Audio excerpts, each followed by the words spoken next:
Sorry for the pause and let's start again. हम leucocyte के बारे में पढ़ रहे थे जिसमें हम न्यूट्रोफिलिया और न्यूट्रोपीनिया पढ़ रहे थे। फिलिया हमारा पार्ट कवर हो चुका था। जो ल्यूकोसाइटोसिस, देखो ये सारी कंडीशंस ना जो आपकी डीएलसी की है, डिफरेंशियल ल्यूकोसाइट की है, वो टीएलसी से रिलेटेड होंगी। ठीक है, तो यहां जो टोटल ल्यूकोसाइट की क्लिनिकल सिग्निफिकेंस आपने लास्ट क्लास में पढ़ी थी, नहीं पढ़ी थी तो दोबारा आप वो वीडियो देख सकते हैं, टोटल ल्यूकोसाइट वाला। उसके कुछ क्लिनिकल सिग्निफिकेंस आपको इस डीएलसी के यानी ल्यूकोसाइट काउंट के, डिफरेंशियल ल्यूकोसाइट काउंट के क्लिनिकल सिग्निफिकेंस से सिमिलैरिटीज में मिलेंगे। और इसमें बहुत सारी ऐसी वेरिएशंस भी मिलेगी, क्योंकि देखो हर एक सेल एक पर्टिकुलर डिजीज के लिए फाइट करता है।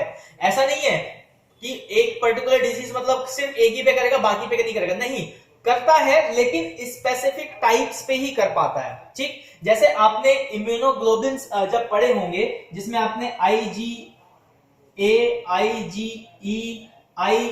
IgD, IgG, तो इस तरीके के 5 होंगे, alpha beta gamma delta epsilon, alpha beta gamma delta epsilon और नॉट। तो मतलब 5 वो इम्यूनोग्लोबिन्स है, IgA, IgD, IgE, IgE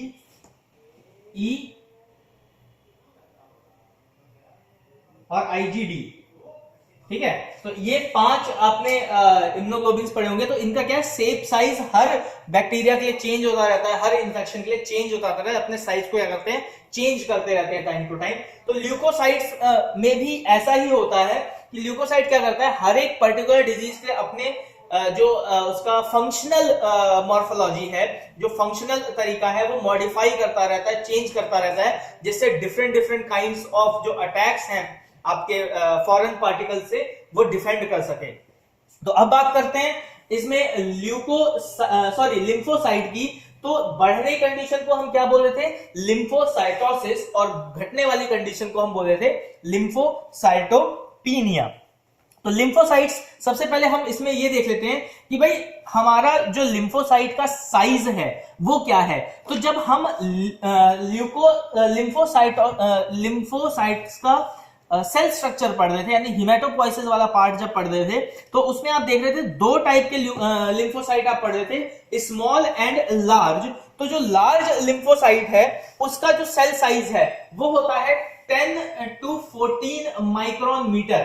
ठीक है, याद रखना, जो लार्ज लिम्फोसाइट है उसका सेल साइज क्या है, 10 to 14 माइक्रोमीटर। वहीं जो हमारा स्मॉल लिम्फोसाइट था, ठीक है, जो हमारा स्मॉल लिम्फोसाइट था वो उसका साइज हो जाता है 7 to 10 micron metre.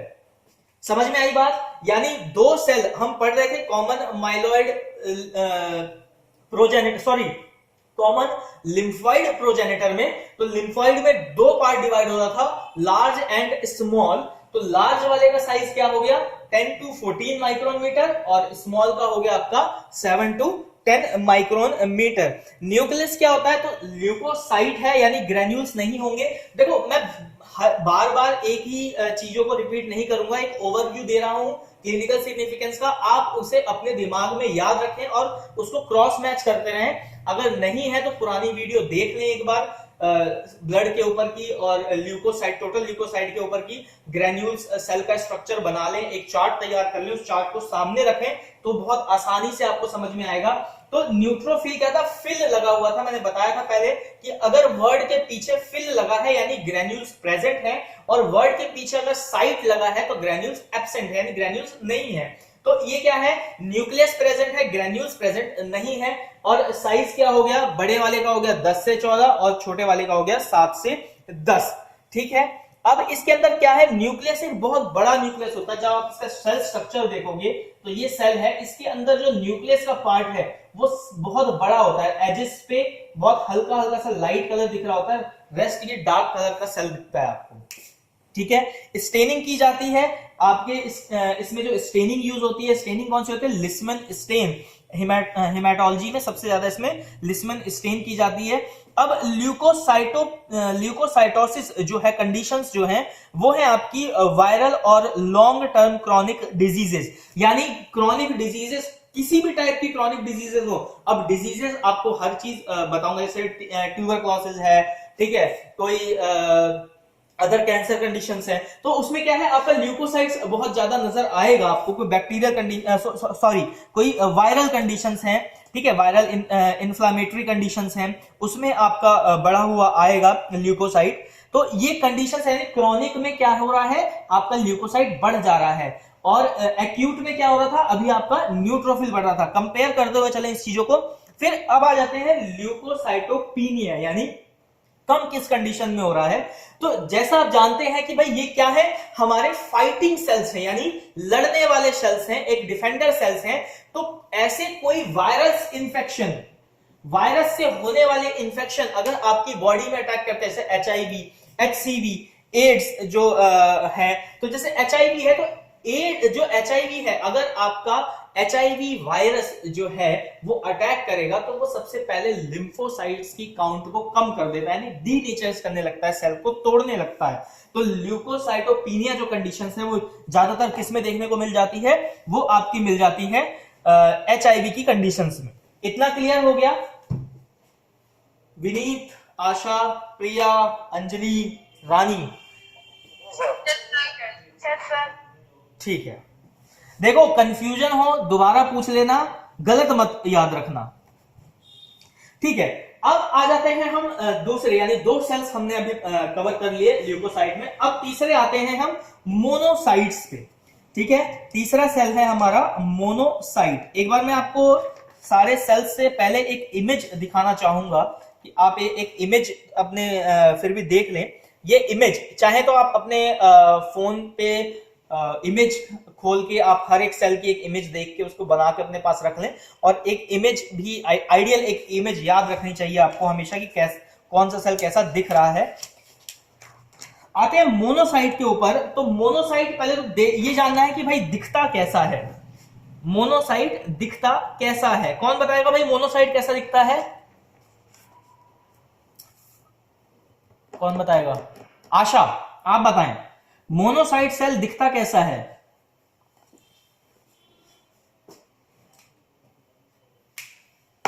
Asha ji सुन पा रहे हैं? मोनोसाइट सेल कैसा दिखेगा?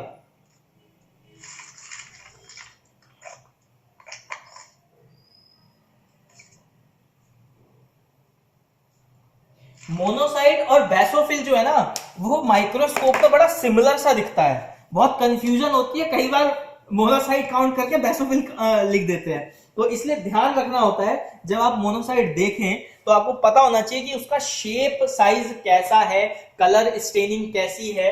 मैं एक बार पूरा प्रॉपर रिवाइज कराऊंगा फटाफट वो चीज से, पहले एक शॉर्ट में समझिए। हाँ जी बताएं। सर किडनी से। मैंने पूछा किससे था, बता कौन रहा है? पूछा था आशा से, बता रही है प्रिया। बहुत अच्छे, मतलब एक दूसरे की सखी सहेलियां बनके मदद करानी है पूरी पूरी, है ना। चलो ठीक है, मुझे क्या है, मुझे तो जानने से मतलब है, पढ़ रहा है बच्चा नहीं पढ़ रहा तुम्हारे घर वालों से बात करनी पड़ेगी। चलो ठीक है। अब मोनोसाइट कैसा है भाई? किडनी शेप का दिखता है। किडनी सबको पता है। अगर किडनी भी नहीं समझ में आता तो राजमा होता है, खाते हो जो राजमा खाते हो, ब्लैक कलर का जो होता है, बड़ा टेस्टी होता है राजमा चावल, सभी लोग खाते हैं। तो जैसा राजमा दिखता है बीन्स शेप का, किडनी शेप का, वैसा ही ये दिखता है। इसके अंदर ग्रेन्यूल्स नहीं होंगे क्योंकि साइट लगा हुआ है, ठीक है। तो अब इसकी साइज की बारे में बात कर लेते हैं कि भाई मोनोसाइट का साइज क्या है। तो मोनोसाइट जो सेल है वो जब बनता है, जब कंप्लीट मोनोसाइट में कन्वर्ट हो जाता है तो उसका सेल साइज हो जाता है 12 से 18 माइक्रोन मीटर। क्लियर हो गया? यानी मोनोसाइट जब बन रहा है, जब कंप्लीट हो रहा है तो उसका सेल साइज क्या हो गया? 12 से 18 मोनोसाइट, हाँ ठीक है, 12 से 18 माइक्रोन मीटर आपका इसका सेल साइज है। क्लियर हो गया? अब मोनोसाइट भाई बढ़ेगा तो क्या कंडीशंस हैं? देखो नॉर्मल जो रेंज है परसेंटेज, ठीक है, यहां पे हम परसेंटेज पढ़ेंगे कि भाई नॉर्मल रेंज जब परसेंटेज है तो मैं परसेंटेज में आपको बता दूंगा कि कौन सा सेल किस परसेंटेज में लाई करता है, यानी नॉर्मल लो और नॉर्मल हाई बता दिया जाएगा आपको। जब आप मैन्युअली कर रहे हो, मैं उस रेंज से बताऊंगा, मैं ऑटोमेटेड वाले रेंज से आपको बता दूंगा कि नॉर्मल रेंज कैसे पता लगाई जाती है। तो सबसे पहले बात कर लेते हैं इसका कि भाई मोनोसाइटोसिस किस कंडीशन में होता है। तो मोनोसाइटोसिस जो है वो इंक्रीज इन मोनोसाइट को कहा जाता है और वो कंडीशन है ट्यूबरक्लोसिस। देखो अब ट्यूबरक्लोसिस में लिम्फोसाइट भी बढ़ रहे थे, ठीक है, और ट्यूबरक्लोसिस में मोनोसाइट भी बढ़ रहे हैं। बात को समझ में आई? क्रॉनिक डिजीज में आता है आपका ट्यूबरक्लोसिस, और क्रॉनिक डिजीज में क्या हो रहा था, आपके लिम्फोसाइट भी बढ़ रहे थे, और आपके यहां क्या हो रहा है, आपके मोनोसाइट भी बढ़ रहे हैं। क्लियर हो रहा है? चलो ठीक है। तो पहला कंडीशन हो गया आपका ट्यूबरक्लोसिस। फिर है एक्यूट इन्फेक्शन। अब इन्फेक्शन में भी एक है क्रॉनिक इन्फेक्शन, एक है एक्यूट इन्फेक्शन। क्रॉनिक और एक्यूट में एक छोटा सा डिफरेंस होता है।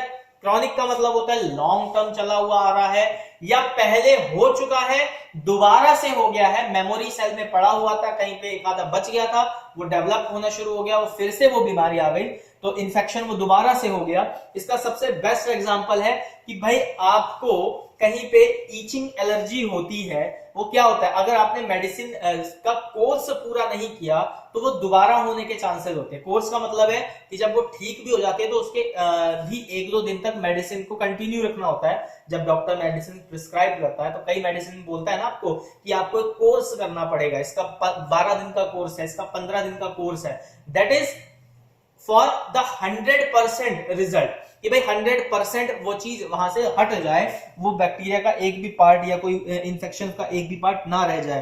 तो 2 फेज है भाई, क्या हो रहा है मोनोसाइटोसिस में। सबसे पहला है आपका क्या है, ट्यूबरक्लोसिस, और दूसरा है एक्यूट इन्फेक्शन।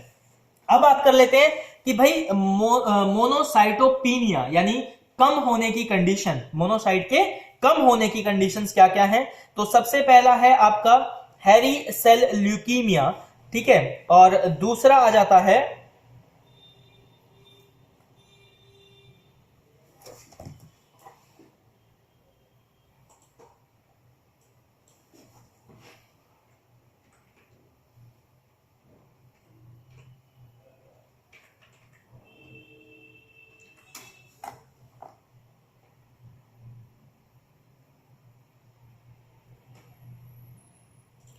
तो हाँ, सॉरी फॉर द डिले।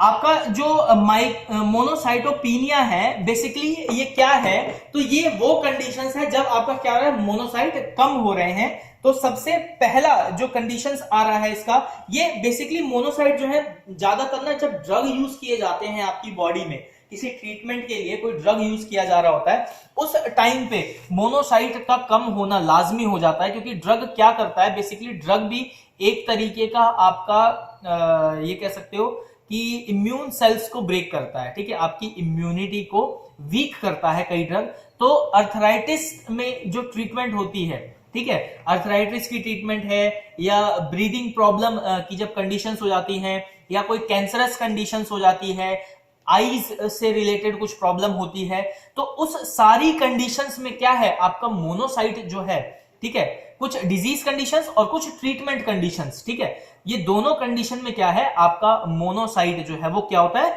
कम होने लगता है। क्लियर हो गया? क्लियर हो गया? ठीक है। अब हमने कितना पढ़ लिया, 3 हमने कवर कर लिए, मोनोसाइट तक हमारा कवर हो गया। अब लास्ट के 2 और रह गए हैं, इस्नोफिल एंड बेसोफिल। तो अब इस्नोफिल पे आते हैं। तो इस्नोफिल सबसे पहले तो हम साइज देखते हैं इसका कि इस्नोफिल दिखता कैसा है। कोई कौन बताएगा भाई इस्नोफिल कैसा दिखता है? कौन कौन कौन कौन कौन कौन कौन कौन कौन? विनीत आप बताओ, चलो हाँ बताइए विनीत, इस्नोफिल कैसा दिखता है? हेडफोन ओके, हेडफोन की शेप की तरह दिखता है। हेडफोन मत बोलो भाई हेडफोन शेप्ड बोलो। होता तो वैसे ये 2 बीन्स की तरह ही है, वो आपस में कनेक्टेड है, तो हेडफोन की तरह देखने में लगता है, ठीक है, थोड़ा सा उसका जो व्यू है वो हेडफोन की तरह आता है। चलो, इस्नोफिल का जो साइज है, अगर मैं साइज की बात करूं तो ये क्या है, 10 to 12 माइक्रोन इन साइज है। यानी 10 से 12 माइक्रोन मीटर इसका साइज हो जाता है। और इसमें जो आपको विजुअलिटी है वो कैसा दिख रहा है, तो इसके अंदर फिल है तो ग्रेन्यूल्स दिखेंगे, इसके अंदर क्या होगा, आपको ग्रेन्यूल्स भी देखने को मिल जाएंगे। और ये जो नॉर्मल इसकी रेंज आप कह सकते हो, अगर कि स्नोफिल की नॉर्मल रेंज की मैं बात कर लूं तो 1 से 6% अगर आप मैनुअली काउंट कर रहे हो, ठीक है, लिस्मन स्टेन के थ्रू, तो आपको देखने को मिलेगा 6%। अब इसमें जो दो कंडीशंस है, यानी स्नोफिलिया और स्नोपीनिया, तो स्नोफिलिया की जो कंडीशंस है वो है आपकी एब्सोल्यूट स्नोफिल काउंट को याद करो, एब्सोल्यूट स्नोफिल काउंट की जो क्लिनिकल सिग्निफिकेंस है वो सारी एज इट इज आपके स्नोफिल काउंट की कंडीशंस हैं। इससे पहले जो हमने जस्ट पहले इससे पहले एब्सोल्यूट स्नोफिल काउंट पढ़ा है, उसकी सारी की सारी clinical significance as it is इस स्नोफिल की कंडीशंस है। बात समझ में आ गई?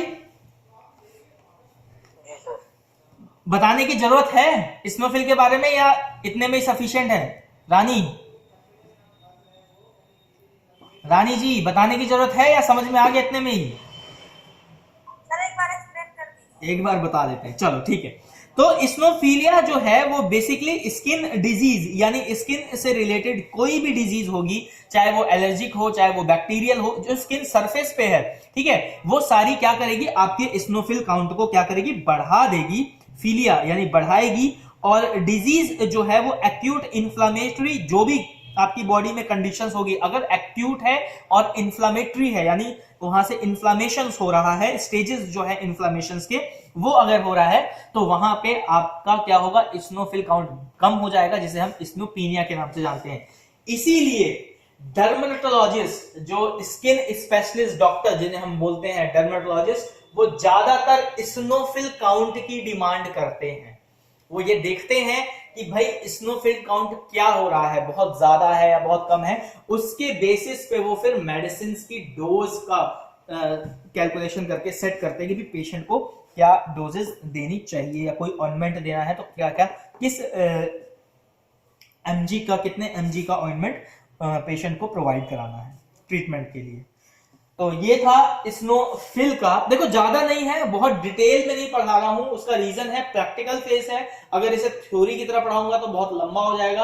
अभी तो हम क्लिनिकल सिग्निफिकेंस पे ही चल रहे हैं, फिर हमें इसके आगे इसका प्रोसीजर भी पढ़ना है, इसका प्रिंसिपल भी पढ़ना है, मटेरियल रिक्वायर्ड भी पढ़ना है, ठीक है। तो इसलिए छोटा छोटा बहुत ब्रीफ के बारे में बता रहे हैं। लास्ट सेल आ जाता है हमारा बेसोफिल के बारे में। तो बेसोफिल क्या है, तो बेसोफिल वो सेल है जो ज्यादातर आपका कैंसरस कंडीशन में ही दिखाई देता है, क्योंकि इसकी नॉर्मल रेंज ही 0 से 1% होती है। इस सेल की नॉर्मल रेंज ही 0 से 1% होती है, ठीक है। चलो तो सबसे पहले इसके सेल साइज की बात कर लेते हैं। तो बेसोफिल का जो सेल साइज है वो कितना है, 8 से 10 माइक्रोन मीटर।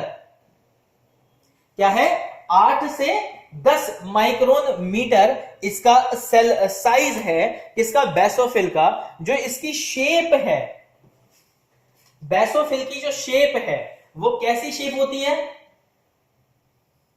हाँ जी कौन बताएगा?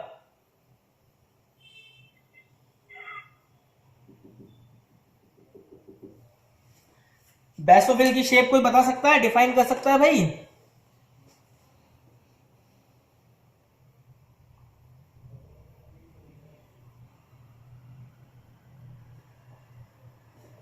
उसमें सर डॉट डॉट से होंगे सर उसमें। देखो शेप मोनोसाइट जैसी दिखती है, मोनोसाइट की नहीं, उसकी थोड़ी सी सिमिलैरिटीज होती है। जैसे इसमें बीन्स शेप में 2 कर्व रहते हैं ना, इसमें 3 कर्व नजर आते हैं, ठीक है। हल्का सा मतलब सेल का साइज बड़ा हो जाता है, ठीक। और ग्रेन्यूल्स होते हैं इसके अंदर, तो बेसोफिल है। तो बेसोफिल जब आप देखते हो उसके अंदर क्या दिखेंगे, आपको ग्रेन्यूल्स दिखाई देंगे। तो बेसोफिल का जो साइज है वो 8 से 10 माइक्रोन मीटर हो गया। नॉर्मल रेंज इसकी 0 से 1%। अगर 1% से बढ़ गया तो वो कंडीशन आ जाती है बेसोफिलिया। अब बेसोपीनिया तो कुछ हो नहीं सकता जी, क्योंकि वैसे ही वो जीरो कंडीशन है। तो यहां पे क्या हुआ, जो पीनिया वाली कंडीशंस थी वो तो वैसे ही फॉल्स हो गई कि भाई जीरो तो हर इंसान में जीरो होते हैं बेसोफिल। बेसोफिल दिखना कोई अच्छी बात नहीं है बॉडी के अंदर, क्लियर हो गया। बेसोफिल दिखना कोई अच्छी बात नहीं है, तो वो वैसे ही पीनिया कंडीशन में रहता है। तो हमें सिर्फ और सिर्फ इसकी फीलिया कंडीशन पढ़नी है बेसोफिल की। तो बेसोफिल जो इंक्रीज हो जाता है वो ज्यादातर आपको दिखाई देगा क्रॉनिक डिजीज में, एलर्जिक रिएक्शंस में और ल्यूकीमिया कंडीशंस में, ठीक है। कुछ क्रॉनिक ल्यूकीमिया कंडीशंस में दिखाई देगा, कुछ पॉलीसाइथीमिया वेरा, जो आज अभी रानी पूछ भी रही थी कि ये क्या है, कैंसरस कंडीशन है, अगेन क्रॉनिक डिजीज है। देखो क्रॉनिक का मतलब है जो लंबे समय से ट्रीट होने वाले डिजीज है।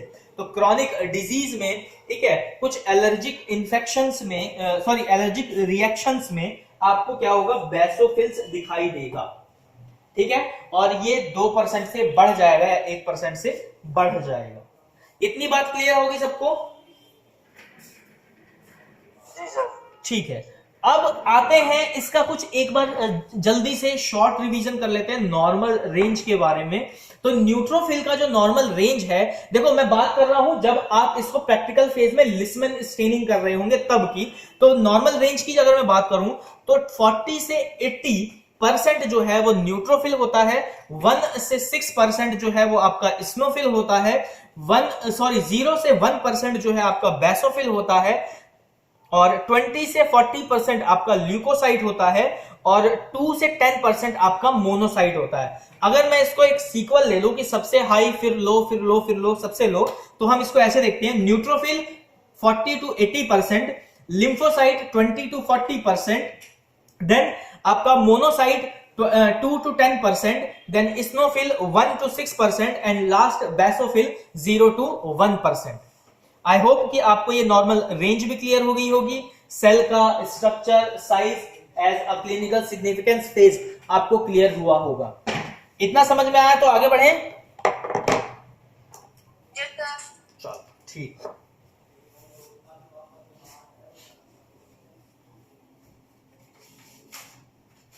बोर्ड थोड़ा छोटा पड़ जाता है आजकल, बड़े बोर्ड की डिमांड करनी पड़ेगी।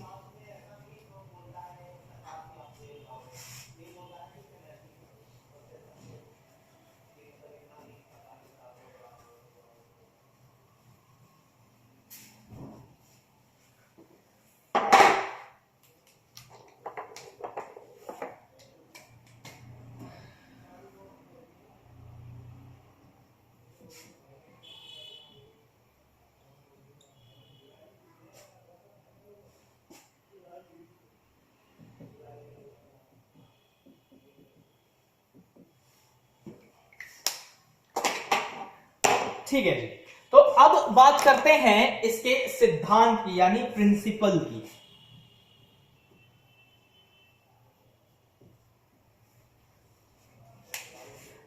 क्या सिद्धांत है, क्या प्रिंसिपल है इसका? तो पहले तो ये जान लो कि इसमें हम लोग स्टेनिंग कौन सी करते हैं। जो सबसे ज्यादा कॉमन यूज स्टेन है वो है लिस्मन स्टेन और जिम्सा स्टेन। आपने नाम सुना होगा, नहीं सुना है तो सुन लीजिए। लिस्मन स्टेन एंड जिम्सा स्टेन इसके अंदर यूज की जाती है, जिससे क्या होता है, जो लिस्मन स्टेन है या जिम्सा स्टेन है उसके अंदर कुछ कंपोनेंट्स होते हैं, जैसे मिथाइलिन ब्लू है, इयोसिन है और अदर एक्स्ट्रा कंपोनेंट्स है, अलग है, ठीक है, एसिडिक डाई है एक। तो ये सब क्या करता है, ये स्टेन करता है दो फेस को, ठीक है। हमेशा याद रखना, स्टेन क्या करेगा, हमेशा जब स्टेनिंग होगी तो उसके अंदर एक डाई होगा और एक स्टेन होगा। एक वाइवा वाइज क्वेश्चन है, बहुत इंपॉर्टेंट क्वेश्चन हो जाता है। जब भी हम किसी भी सेल को एक कलर ऑब्जेक्ट दे रहे होते हैं तो वो दो पार्ट में दिया जाता है, एक स्टेन के फॉर्मेट में और एक डाई के फॉर्मेट में। जो स्टेन है वो बेसिकली क्या है, वो न्यूक्लियस को कलर देता है, सेल के न्यूक्लियस को, वो सेल के न्यूक्लियस को कलर देगा, और डाई जो है वो अदर कंपोनेंट्स को कलर देगा, ठीक। यानी जो सेल का न्यूक्लियस है वो स्टेन के हेल्प से कलर आएगा और जो उसके अंदर प्रेजेंट डाई है उसके हेल्प से अदर पार्टिकल्स उसके स्टेन हो जाएंगे। तो डार्क ब्लू कलर का जब आप लिस्मिन स्टेन करेंगे तो डार्क ब्लू कलर का जो है वो क्या आएगा, तो डार्क ब्लू कलर का आपका न्यूक्लियस स्टेन होगा और पिंक से रेड कलर तक की शेड, पिंक से रेड कलर तक की शेड, डार्क ब्लू से वॉयलेट बोल सकते हो इसको आप, ठीक है, डार्क ब्लू से वॉयलेट की तरफ और पिंक से रेड की तरफ की शेड जो है अदर कंपोनेंट्स की होगी सेल की।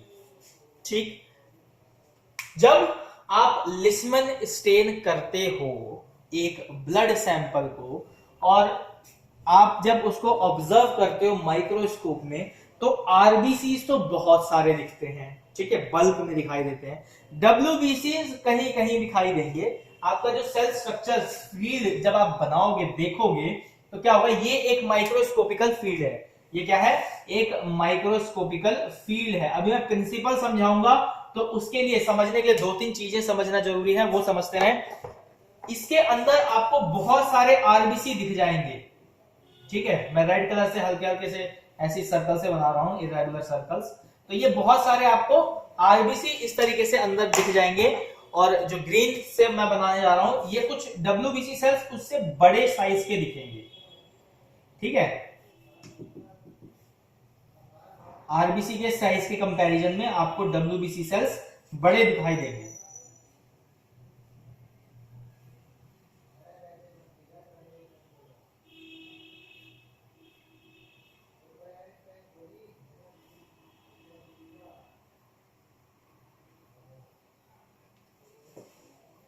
ठीक है,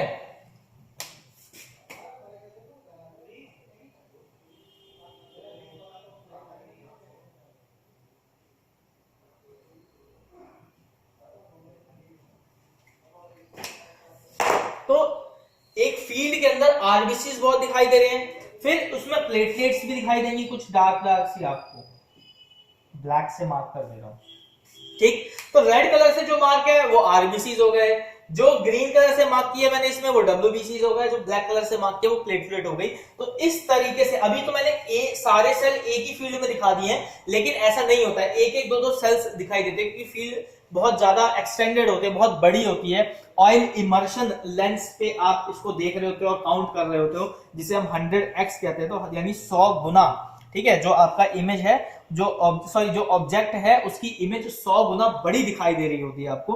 तो उसमें एक फील्ड में 1 या 2 सेल ही आता है, इससे ज्यादा आएगा नहीं। और मोस्टली जैसे नॉर्मल रेंज, जैसे मैंने बताया कि सबसे हाई न्यूट्रोफिल, उसके बाद लिम्फोसाइट, उसके बाद आपका आ जाता है मोनोसाइट, फिर आ जाता है स्नोफिल, फिर लास्ट में आ जाता है बेसोफिल। तो ये इस कंडीशंस में आपको दिखाई देता है। अब प्रिंसिपल पे आ जाते हैं वापस से कि भाई फील्ड हमने जान लिया और स्टेनिंग का पार्ट देख लिया, तो अब ये क्या प्रिंसिपल किस सिद्धांत पे ये काम कर रहा है, तो एक छोटा सा इजी लैंग्वेज में हम इस प्रिंसिपल को समझेंगे। जब ब्लड सैंपल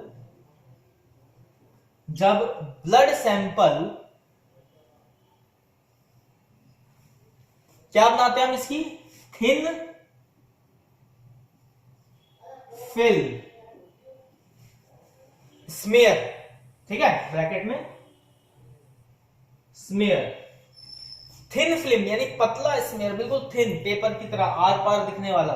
जब थिन फिल्म बनाते हैं और उसके ऊपर लिस्मिन या जिम्सा स्टेन अप्लाई करते हैं, जब डालते हैं और उसके बाद उसको बफर सॉल्यूशन से डाइल्यूट करते हैं, ठीक, उसके बाद हम क्या कर रहे हैं, उसको इंक्यूबेशन के लिए रख रहे हैं। तो अब ये तो प्रोसीजर पार्ट आ रहा है, तो वापस से आ जाओ। जब आपका ब्लड सेल्स इंट्रोड्यूस होता है लिस्मन या जिम्सा स्टेन से, तो वो एक सेल, वो सारे सेल को क्या करता है, कलर देता है अकॉर्डिंग टू देयर नेचर। जब ब्लड सेल्स इंट्रोड्यूस हो रहा है लिस्मन या जिम्सा स्टेन से, तो वो क्या करता है, उन सेल्स को कलर प्रोवाइड कराता है according to the nature of the blood cell, by which we can count and observe the morphology of a particular cell. Hindi में समझो कि जब ब्लड सेल मिक्स हो रहा है लिस्मन या जिम्सा स्टेन से, तो वो हर सेल को स्पेसिफिक उसके नेचर के अकॉर्डिंग, उसके नेचर को हिंदी में क्या बोलते हैं, क्या बोलते हैं भाई नेचर को हिंदी में, कोई बता सकता है? मेरे को वर्ड ध्यान नहीं आ रहा है। स्वभाव, हाँ ठीक है, थैंक यू। तो जो सेल का स्वभाव है उसके अकॉर्डिंग वो सेल कलर अटेन कर लेता है। वो कलर क्या है? तो न्यूक्लियस जो है वो डार्क कलर का हो जाता है और जो उसके अदर कंपोनेंट है वो लाइट कलर के हो जाते हैं। और वो कलर की वजह से हम माइक्रोस्कोप के अंदर उसे काउंट यानी गिनती कर सकते हैं उसकी, और उसकी मॉर्फोलॉजी यानी उसका रूप रंग देख सकते हैं। क्लियर हो गया? ये इसका बिल्कुल सरल भाषा में प्रिंसिपल हो गया। समझ में आ गई बात समझ में आई? विनीत समझ में आ रहा है? जी सर। ठीक है, लेकिन लिखने का तरीका अलग है। लिखने के लिए डेफिनेशन बना लेना, नहीं बना पाओ तो जो नोट्स दूंगा उसको रख लेना, लेकिन समझना बहुत इंपॉर्टेंट है, क्योंकि एक बार आप समझ गए तो आप अपनी लैंग्वेज में उसको कन्वर्ट कर सकते हो।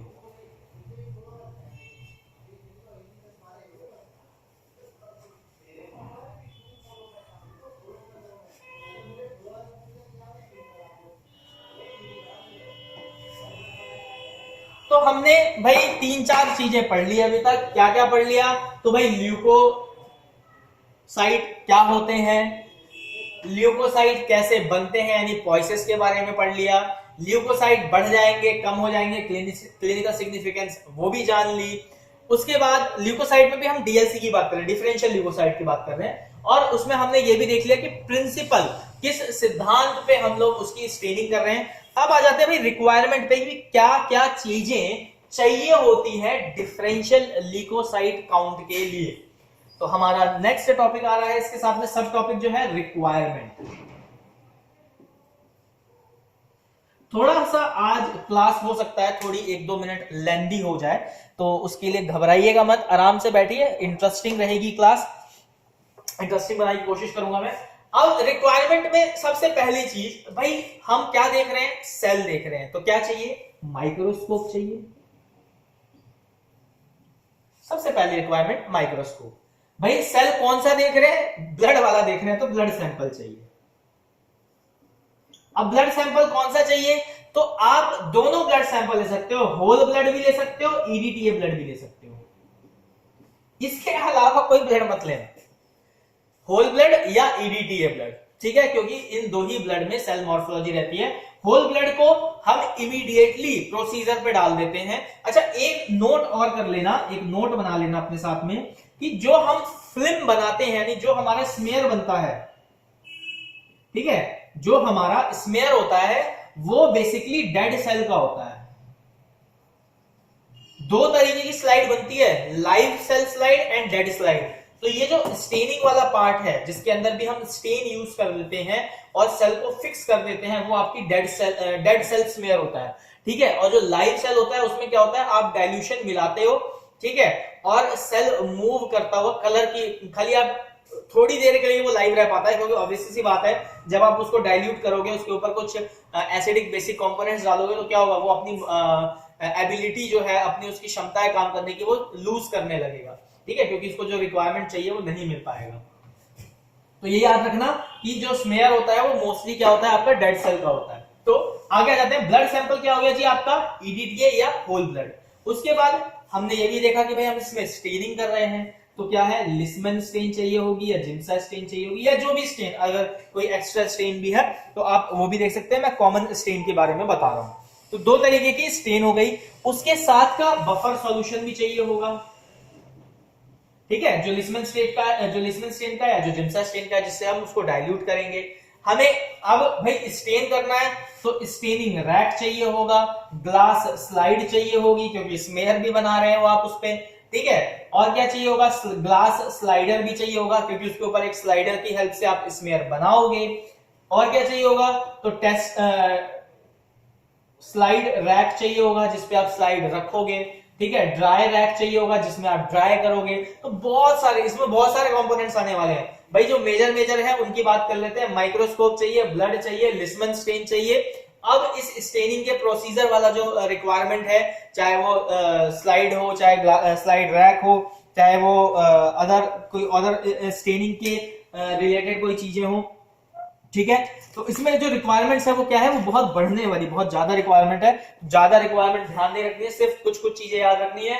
क्या है तो जी भी आपका क्या हो गया, माइक्रोस्कोप हो गया, ब्लड सैंपल हो गया, और एक वर्ड जोड़ लेना, लिस्मन किट, जिम्सा किट, बस खत्म।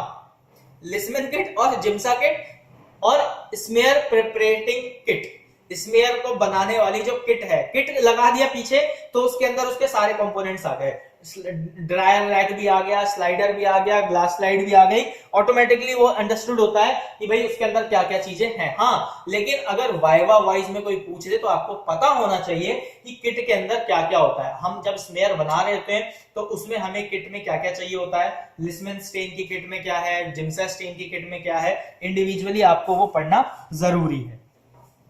तो रिक्वायरमेंट का पार्ट समझ में आ गया, क्लियर हो गया? मैंने क्या बोला कि किट, अगर आपने किट बोल दिया, KIT, किट लगा दिया, ठीक है। स्मेयर किट में पिपेट भी आता है, ड्रॉपर भी आता है, लिस्मन स्टेन में भी ड्रॉपर आता है, पिपेट भी आता है, ठीक है। तो उसमें आप पिपेट का यूज करो या ड्रॉपर का यूज करो। वैसे तो पिपेट का यूज नहीं होता है, ड्रॉपर का यूज होता है। यहां पे क्या है, आपको माइक्रोस्कोप चाहिए, मैं इंडिविजुअल बता भी देता हूं क्या क्या चाहिए, एक बार आपको भी रिवाइज हो जाएगा। तो microscope, blood sample, Leishman stain, Giemsa stain as per the test, जो भी आपकी रिक्वायरमेंट है स्टेनिंग की। फिर चाहिए ग्लास स्लाइड रैक, ठीक है, और ड्राई रैक। उसके बाद चाहिए स्टेनिंग रैक जहां पे आप स्टेन करेंगे। फिर चाहिए उसके साथ के स्टेन के साथ के बफर सॉल्यूशंस, और ब्लड को पोर करने के लिए डिफरेंट टाइप ऑफ ड्रॉपर्स। अब क्लियर हो गया? ठीक है, अब आ जाते हैं इसके आगे, प्रोसीजर। इसका क्लिनिकल सिग्निफिकेंस थोड़ा सा लेंथी था। उसका रीजन था कि वो थोड़ा सा सेल्स ज्यादा हैं, तो हर एक सेल के बारे में हमें उसे पढ़ना है, देखना होता है। अब आ जाते हैं प्रोसीजर। तो प्रोसीजर की जब बात करते हैं तो प्रोसीजर हम क्या कर रहे हैं, प्रोसीजर है हमारा स्मेयर प्रिपरेशन का सबसे पहला।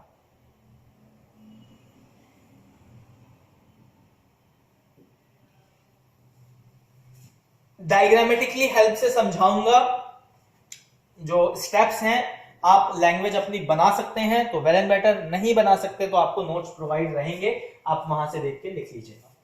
सबसे पहले हमें क्या करना होता है, स्मेयर प्रिपेयर करना होता है, क्योंकि हमें सेल मॉर्फोलॉजी देखनी है। फिर उसके बाद स्टेनिंग करनी होती है, यानी पहला स्टेप तो होगा स्मेयर प्रिपरेशन का, फिर होगा स्टेनिंग, फिर होगा माइक्रोस्कोपी। ये 3 स्टेज हैं, ये 3 स्टेज हैं। तीनों स्टेज को समझेंगे कि कैसे कैसे कौन कौन सी स्टेज काम करती है।